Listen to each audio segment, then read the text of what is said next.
మన దేశంలో విడుదలైన అన్ని భాషల్లోనూ విజయవంతమైన సినిమా దృశ్యం. ఇప్పుడు ఈ సినిమాని హాలీవుడ్ లో రీమేక్ చేయనున్నారు. మన దేశంలో విడుదలైన అన్ని భాషల్లోనూ దృశ్యం సిరీస్ సినిమాలు ఘన విజయం సాధించాయి. మలయాళం, తెలుగు, హిందీ భాషల్లో విడుదలైన ఈ సినిమాలను ప్రేక్షకులు ఎంతగానో ఆదరించారు. అయితే ఇప్పుడు దృశ్యం సినిమాను హాలీవుడ్ లో రీమేక్ చేయబోతున్నారు. ఈ మేరకు ఓ హాలీవుడ్ నిర్మాణ సంస్థ నుంచి అధికారికంగా ప్రకటన వెలువడింది. ఇంగ్లీష్, స్పానిష్ భాషల్లో ఈ సినిమాని రీమేక్ చేయనున్నట్లు వెల్లడించింది.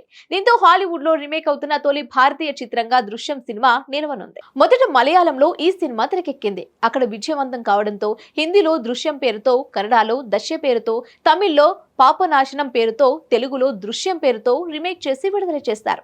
దానికి సీక్వెల్ గా వచ్చిన దృశ్యం 2 కూడా విజయవంతమైంది. దీంతో ఈ సిరీస్ సినిమాలను మొదట కొరియన్ లో రీమేక్ చేశారు. అవి అక్కడ భారీ విజయాన్ని సంపాదించుకున్నాయి. ఇన్ని విజయాలతో ఇప్పుడు దృశ్యం సినిమాపై హాలీవుడ్ నిర్మాతల దృష్టి పడింది. హాలీవుడ్ లో ప్రసిద్ధి చెందిన గల్ఫ్ స్ట్రీమ్ పిక్చర్స్ మరో నిర్మాణ సంస్థతో కలిసి ఈ సినిమాను ఆంగ్లం, స్పానిష్ లో రీమేక్ చేయనుంది.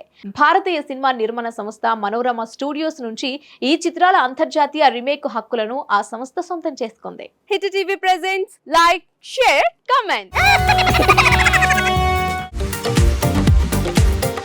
టీవీ వాళ్ళకు కూడా నేను ఒక సర్ప్రైజ్ ఇద్దాం అనుకుంటున్నాను. మీరు మాత్రమే జెస్సీ ఎందుకు అయ్యారు? ఇలాంటి అమ్మాయిలకి పిలవడానికి బాగుంటుంది.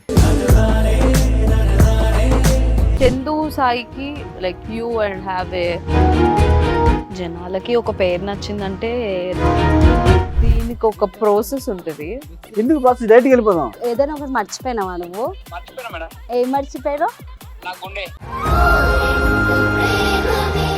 ఏదో ఆ టైంకి మన సుడి బాగుంటే ఎవరన్నా చూపింటే రాయగలం కానీ డోర్ టు డోర్ సేల్స్ చేసేవాళ్ళు. శారీ వస్తుంది, శారీలో వెనకాల కట్టుకుని